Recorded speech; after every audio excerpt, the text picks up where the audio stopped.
You're live. All right.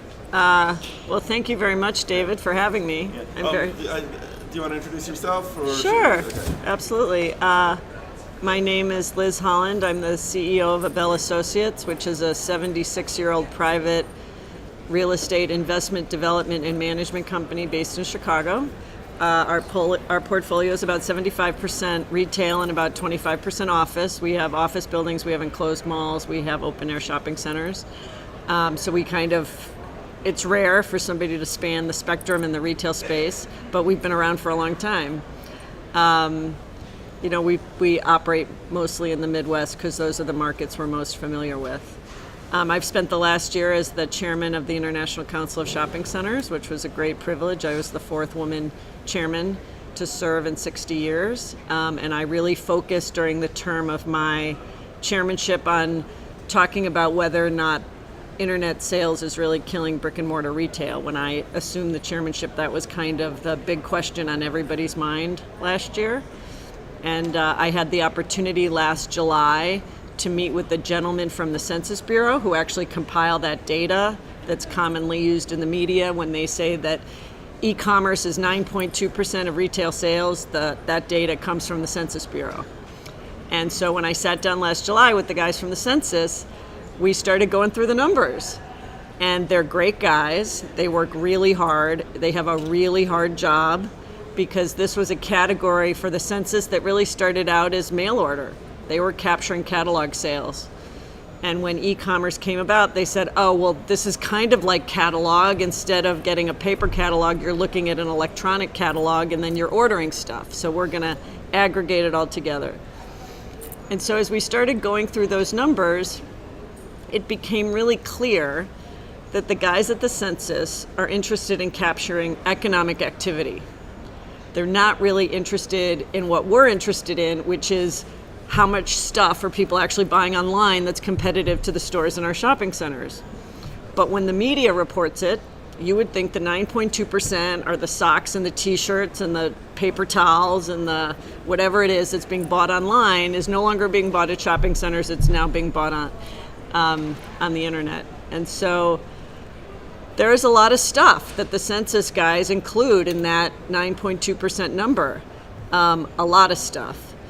Of that 9.2%, 3.1% is mail order, is still the catalog stuff at $144 billion. So not a small number given the aggregate is 346, right?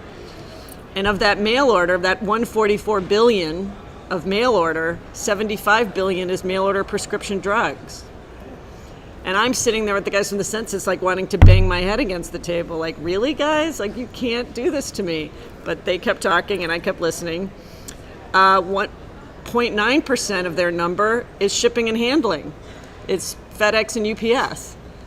And, and that number isn't small. It's 26 billion. FedEx and UPS are really the only guys making money on the internet. I mean, that's one of the reasons why the internet is great at incubating retail concepts. Right? It's like the small business administration dream for retailers because the successful ones grow up and they can open stores because that's really where they're going to make a lot of money. It's not in the online, not even Amazon at their scale. Even their margins are shrinking. They're opening up stores. And that's why they're opening up stores. And if you've seen their stores, they're beautiful. And what's brilliant about their stores is they're converting their Amazon Prime model to really being what Costco does. How big are their stores? The one in Chicago that I walked through was about 6,000 square feet. So it was really lovely. It's in a very nice part of Chicago, right off the L, very high-end residential around it. It's essentially a bookstore with a pretty big tech section and a coffee bar. And, it's doing quite well from what I understand.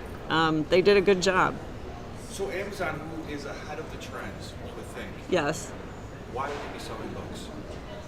Oh, because that's really the core of their business, right? Is that they realize that it's a commodity good.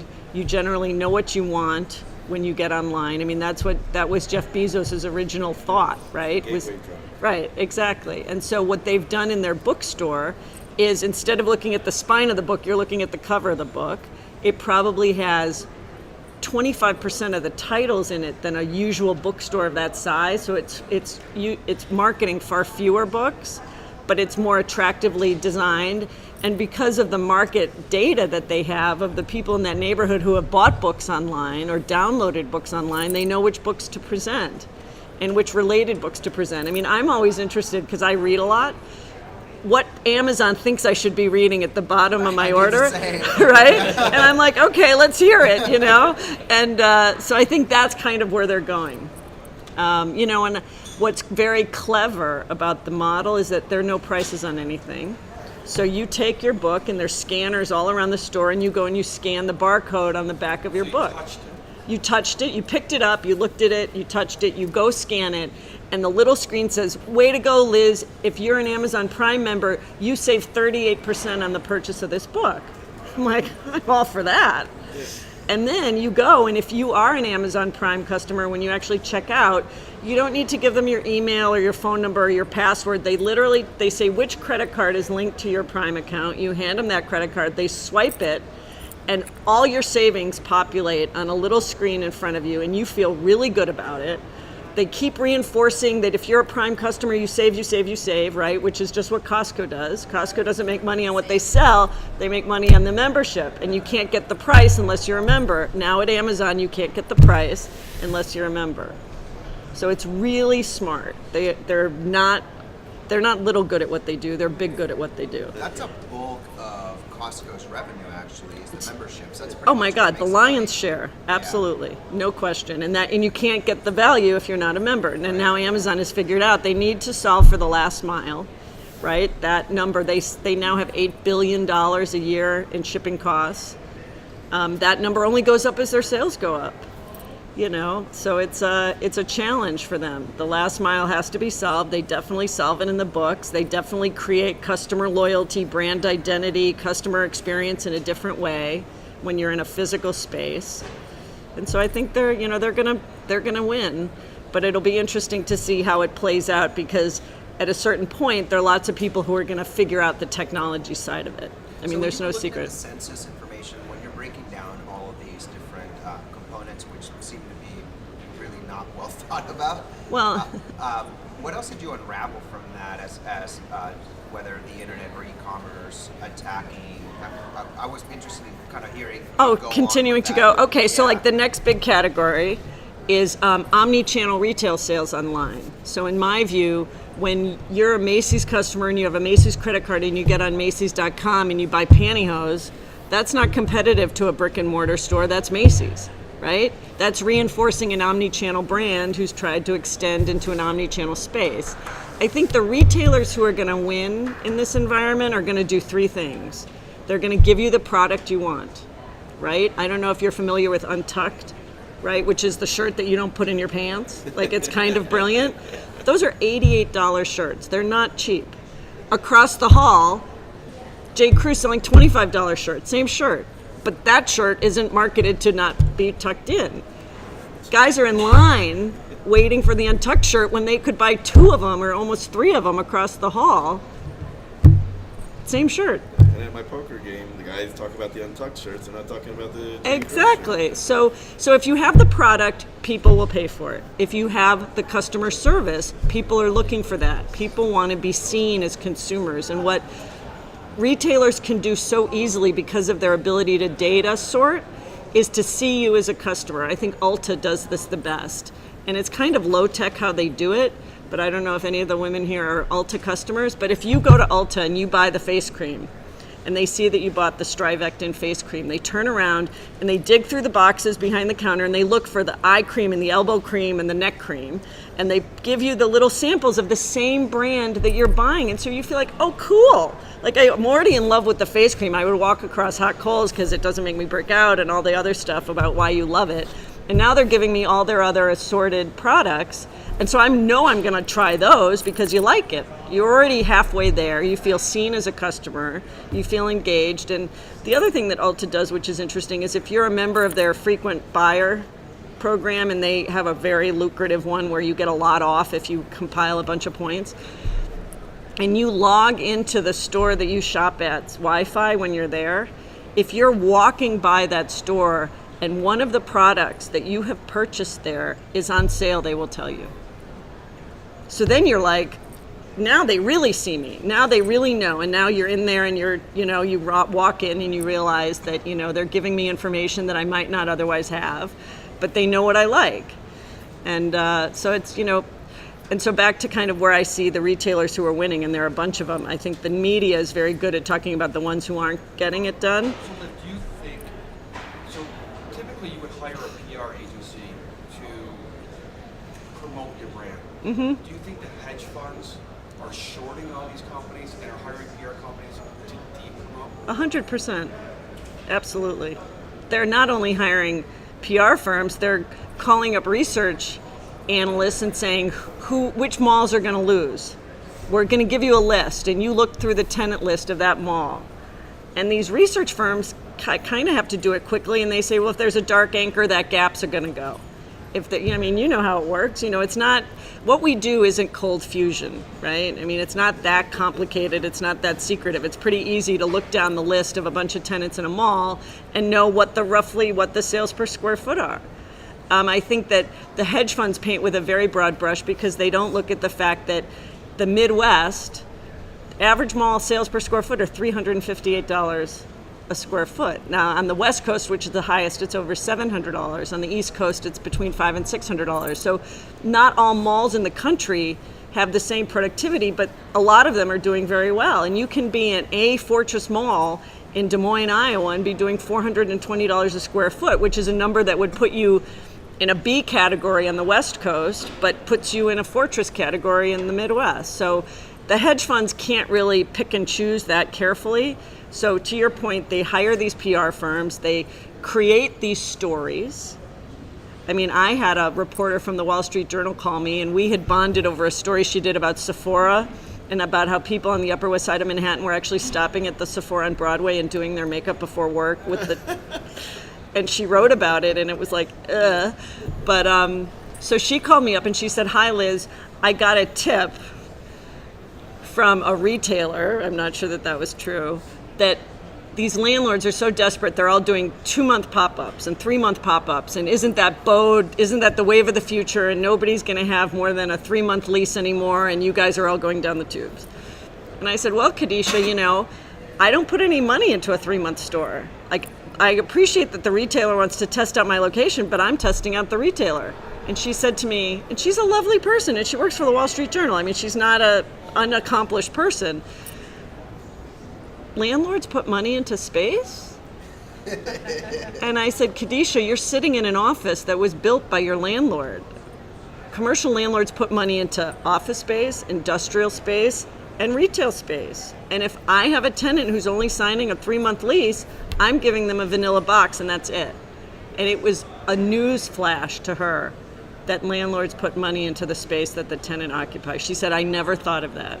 And then, at least then the story was somewhat balanced, where she at least acknowledged that, wow, maybe this works for everybody. So it's the media wants to tell a particular story. That's our challenge. And I think that, what's been most disappointing to me is we have walked them through these numbers with the census, and why, really, back to your question, why retail sales from pure play e-commerce, people who don't have brick and mortar stores, and that's going to be fewer and fewer now that Amazon is rolling out stores, is only 3.7% of retail sales. It's $173 billion a year. Okay. That story isn't as compelling. If you look at Amazon's share of that, it's about 48 cents of every pure play dollar goes to Amazon. So it's not even the lion's share of e-commerce isn't even theirs, but they are kind of held out as they're going to kill everybody. I think that what's more interesting is how has technology changed consumers' behavior? Because shopping is a behavioral thing, right? And I think it's turned people. There used to be two kinds of shoppers. There were hunters and there were gatherers. And the hunters knew what they wanted. They walked into the store, they turned around, and they walked right back out with the merchandise, right? That's right. That was a lot of the guys. And the gatherers, right? And this is going back to the Neanderthals went from store to store to store, and went to 6 stores and bought the black jeans in one store, right? So when retailers say now traffic is down. Okay, traffic is down, but conversions are up. which tells you that the customer that does walk into the store knows what they want, and they're more likely to buy it than they used to be. Because now, if you're in the city of Chicago and you get on the Levi's website, you're not even you're store agnostic. You're looking for the brand. You went and saw the Rolling Stones, and nothing makes you want to buy black jeans as much as going to see the Rolling Stones. And you say, I'm getting black jeans, and you get on the Levi's website and you put in your size and you put in your zip code. It will tell you, Liz, you can order them from us, or you can go to the 7th floor of the Macy's store at Water Tower and they have your black jeans. Well, I know that I can take the train from the Loop to Chicago Avenue. I can get out of the train. I can walk to the 7th floor of Macy's. I can walk in. I can buy my jeans. I can walk back out, get back on the train, and go home. So I didn't need to go to the 6 stores at Water Tower, right, to get the black jeans. So what retailers could really do, and this is where I think, if I ran a big mall company, this is what I would be doing. Shopping centers used to be a platform for a single channel distribution of goods, right? The shopper had to come to you, and then they had to go home with the good. Think about the shopping center as a platform for the channel agnostic distribution of goods. Because if you look at the big mall companies, just focus on the malls for a second, general growth, 58% of the US population lives within 1 hour of a general growth mall. 58% of the US population does not live within 1 hour of an Amazon distribution center. Okay? So if I was going to compete with Amazon, and each of those malls represents 130 brands that may or may not be represented in that Amazon distribution center, right? They may be represented on those brand websites. But what you really need is cooperation between the landlord as the platform operator of the distribution, either way, either we're shipping it to you or you're coming to get it, and the retailer. And what the retailers need to do is give that platform inventory information. Just like Levi's and Macy's communicated that day that I was looking for my black jeans and told me where I could get them. Because if you think about it, you go, and this is where I think the malls could really compete with the Amazon Now. Because if you've been on Amazon Now, it's almost like looking through the game drawer in your home. It's like you can't remember what's in there. You have no idea if what you're looking for is in there. And so you get on and you're looking for a game to bring to a dinner party, and Jeff Bezos is saying, well, I got 4 packs of cards, or I got Monopoly, or I got Scrabble, Liz, but I don't have Cards Against Humanity. And you're like, thanks, Jeff. Now I got to go out and find Cards Against Humanity someplace else. But if you're a platform operator as a mall, and I know that I live within an hour of Roosevelt Field, and I can get on that website, whatever that platform information is, and say, this is what I need, and they can figure out a way to get it to me, or they can figure out a way to get me to come and pick it up. That's what this is going. Because then you're not so worried. Then it's a transaction that reinforces the physical presence of that store. Now, that doesn't mean that I don't think there may be fewer stores, and it doesn't mean that I don't think that maybe we have too much retail space than we can support in this country. But I think technology can go such a long way to supporting the physical plant of what we all invest in as real estate people for shopping. I mean, I saw in Seoul, South Korea, and Tokyo, I went to Manila this year. Imagine this. In Seoul, South Korea, in one of the biggest train stations, they have a service where you walk into a hallway with green screens on either side, okay? And you have an app. And let's just call it the Publix app, okay? It's a grocery store. And you walk in and the app, log into the app, and the app says, hi, Liz, and you say, hi, Publix, and then you walk into the space, and only one person can be in it at once. Why? Because you've already gotten on the Publix website. We all buy the same stuff at the grocery store every week or every other week. I mean, particularly if you have kids, because they'll only eat 3 things. Those screens are populated with your stuff, with the kind of peanut butter that you buy, the kind of cereal that you want, the yogurt, the milk, whatever it is. And there are QSR codes, and you're going through and you're shopping. And then you walk out the other side and you say, buy. It has your address if you want it delivered. If you get off the train and you're walking by the store, they know you're going to pick it up. So they know you have 40 minutes. They have 40 minutes to pack your stuff. Or if you live an hour away, if you're going to be on the train for an hour, they know you have an hour to pick up the stuff. And talk about technology that's going to reinforce the presence of a physical store. And it exists today. This isn't, Space Odyssey. It's here. So, I think it's a very exciting time to be in retail. People are not going to stop buying stuff. They're going to maybe buying different stuff, but they're not going to stop buying stuff. And so I think the siege mentality is totally overblown. I've never been somebody who felt that way anyway, but I really think that, there's a lot of money to be made for buying some of these REITs that have been so beaten down because people just don't understand the dynamic that's at work. So it's, it's exciting. I think it's a great business. It'll continue to be a great business. Do you think malls can be 2 million square feet? Well, it depends on what it is and where it is, right?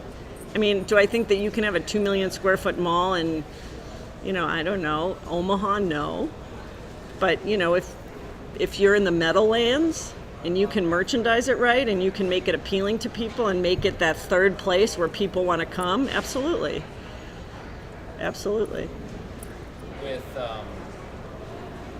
these e-commerce companies that are starting up, is there anything that ICSC can do to educate those e-commerce our customers, educate them as to how they can get to brick and mortar and what that may mean? To educate the retailer? Yeah, the e-commerce first. To nurture them to. Oh, sure, absolutely.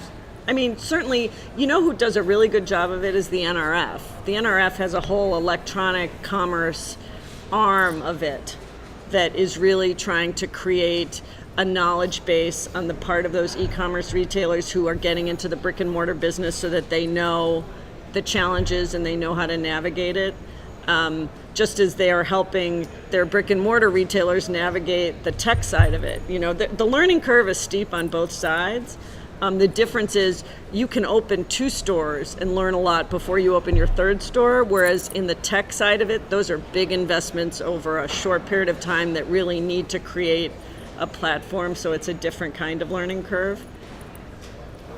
So the outdoor malls like Rye Ridge and Yonkers, successful, good idea? I mean, it's a cold weather country too, and they're still building them? Absolutely. I mean, the 2 most successful malls in Chicago, which is way colder than Rye, is our Old Orchard and Oakbrook, which were built in the 50s, were never enclosed, continue to hit it out of the park. I mean, Kidzania's first location is going to be at Oakbrook. So, absolutely. When you're from Chicago, there's no such thing as bad weather. There's only poor preparation. So, and so I think once you get that, I don't think it's a big deal. I think it's challenging in other things like outlet shopping when you don't have a real tourist driver for the traffic at those centers, because those centers are very competitive with the Ross and the TJX, and prices have come down so rapidly at some of these other full merchandise, not MFO merchandise, and people are starting to figure that out, that if the price is the same and I'm getting a higher quality item, why wouldn't I buy the higher quality item? And is it a concern Coronado spun off their retail business? Does that say something? Should we be worried about Steve Roth? No, he's a smart guy. I don't think. I mean, those kinds of plays have nothing to do with the health of the business that's underlying it. I asked the person from L Brands, why did Victoria's Secret end the bathing suit division? Why didn't they sell it? Because there are all these customers now who are kind of annoyed. Like, that's where I got all my bathing suits. Why can't I buy them anymore? And we had an interesting conversation about why, if you had a healthy business but you didn't want to operate it anymore, why wouldn't you sell it? And continue to service the customers who very much identify with your brand with this merchandise. So it's an interesting question.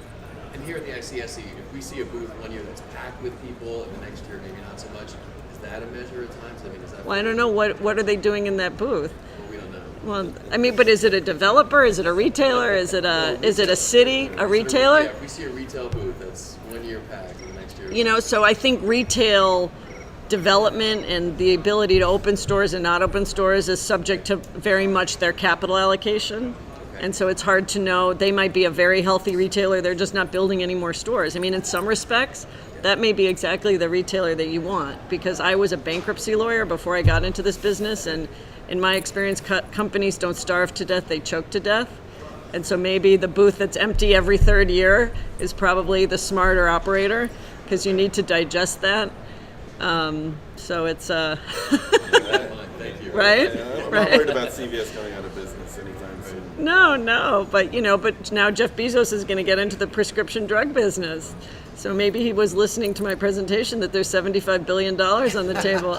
It's almost 100% of his sales in a single category. It's not a bad trade. No, it's funny. I have for my prescription drugs, I have PillPack, and I haven't been to a pharmacy in years. And they ship it to you? They ship it to me. They give it to me in a little packet. This is what you gotta take in the morning. And they do vitamins too, which is super awesome. So you have a daily thing that comes. Yeah. So that must make it so easy to pack for a trip. Oh, it is. It's you just grab the 2 packs and you go, okay, here are my vitamins for the next 2 days, or here are my prescription Cool. drugs. It's called, what is it called? It's called PillPack. PillPack. They have an app and everything. My wife set me up with it, but I do have a question. So, if traffic's down, conversions are up. So conversions are up. That is a metric that we're seeing. Yes. So what that must mean is we have a lot more of these hunters coming in, grabbing the item, leaving. Is the reason that like the Macy's and those types of retailers getting themselves in trouble? They stock a lot of inventory in, and that's expensive. And if people aren't necessarily coming in to check out and browse and touch and feel these things, they know what they want to come in. Is that what's killing them? Is the fact that their logistics and their inventory system and the customer behavior is actually being reinvented? Well, the department store challenge is interesting because currently about 46% of the shopping space in the United States is occupied by department stores. Globally, it's a very different number. To give you an idea of what it looks like globally, hang on, this isn't it. It's in the globally people don't have that challenge, right? So if we're at 46%, we need to come down to somewhere about 20%. Department stores used to drive traffic because they controlled the brand. If you wanted Clinique makeup, you had to go to Marshall Fields. You couldn't get it at Ulta and Sephora and all these other, distribution channels. And so when you stop being able to control the brand, it made it more challenging. Now they have more private label merchandise, and sometimes people who are very loyal to that will come for that. But that model of brand control and making sure that if you wanted these dishes, you had to go to their housewares. If you wanted this, that doesn't exist anymore. And so that's really been what's challenged their business model, to your point about having to stock all that inventory. Do you think that retailers are doing a good job of using social media to reach millennial and post-millennial shoppers? Well, I think some are. I mean, NYX, the cosmetic retailers are doing a great job. It really depends on the retail, David. It's not necessarily some do an amazing job and some have a lot of challenges. And the millennial customer is looking for different things. Sociologists have examined this where they've said that the rise of social media has made everything you do your brand, right? You have a Facebook page, and every picture you post and everything you say you did and every birthday party you celebrate, that's an extension of your brand, right? So as a result, you become very brand identified with the things you buy in ways that the Gen X and the baby boomers were not. We had a lot of cognitive dissonance. We could be annoyed that the main street was dying and drive to the edge of town and shop at Walmart, and we never connected those two activities. Millennials have none of that. And so when you look at the experience of a retailer like Patagonia, they've been around for a long time, they have a very consistent corporate message. After the results of the election last year, they said to themselves, we've been so much about climate change and so much about preserving our natural resources. We're going to donate not just our profit, we're going to donate 100% of our gross revenue of our sales on Black Friday to climate change initiatives. And they thought internally, based on their historical Black Friday sales, they would do $2 million of sales on Black Friday. They did $10 million of sales on Black Friday. And what the CEO has said, and she's a woman, she said, what we realized was that because we said this, people wanted our Patagonia label on their jacket. They wanted people to see that their brand, personal brand, was consistent with our brand. And so what I've said, these big developers are doing incredible things with green energy, right? I mean, Federal Realty, which doesn't even own enclosed projects, generates more green energy on its portfolio nationwide than the state of Michigan. I mean, so these are not little numbers. General Growth is the number one in the business. And I've said to them, why don't, when I walk into a GGP mall, no, this mall powers 108,000 homes. Whatever the number is, tell me as a customer, you shouldn't feel guilty that you're going from 95 degrees to 68 degrees, Liz, because this mall powers 108,000 homes. Reinforce my identity with your project. Forget about the retail selection that you have, but make me feel good about walking through the door from the hot to the cool on a summer day because of what you are already doing. And they're going to start to do that because that's what the millennials want to know, and so I think it's a very interesting time from that standpoint. I have very small children and I'm always using dinner with them to test all these theories. And so I read that millennials would rather shop in a local business than a chain business. So I have a 10-year-old, and at dinner I said, all right, Sophie, would you rather shop in a local business than a chain business? And she said, well, what's a local business? I said, the toy store in Clark Street. I live in Chicago. She said, okay, what's a chain business? I said, the Target on Peterson Avenue. She said, the local business, Mommy. I said, why? And she said, because if I was in the local business and I had a question, I might be talking to the owner. Okay then, got it. It went exactly to the heart of the experience as a customer of, does the person you approach have a deep knowledge and an identity and a love for what they're doing, right? It was such an interesting answer. So it sounds like we're becoming more hunters. The gatherers population is decreasing. Yes. And the hunters, Because they know what they're you know after. where the quarry is. You don't have to, and everybody is time pressed. And so, to your point, I thought it was very interesting about the microbreweries because General Growth did an 80,000 person shopper intercept survey in the fourth quarter of last year. And they asked people, what category of uses would you like to see in your regional shopping centers? Are you ready for the top 4? It stunned them. I was even more surprised. A grocery store, a day spa, a bowling alley, and a brewery. That's what people want to see. Yeah. Who would have thought that bowling would Well, be back? do you know what happens with bowling? Is people walk in, they forget where they are. They just what have they're microbreweries. Exactly. That's the isolated. Exactly, and it's fun, and you can do it holding a beer. Who doesn't want to do a sport that you can do holding a beer? No, it's really smart. Exactly, and the brewery thing is so interesting to me because then to your point about craft breweries, it becomes the exclusivity. We put in a Flicks Brew House. Are you familiar with them? No. They're out of Austin, so imagine this.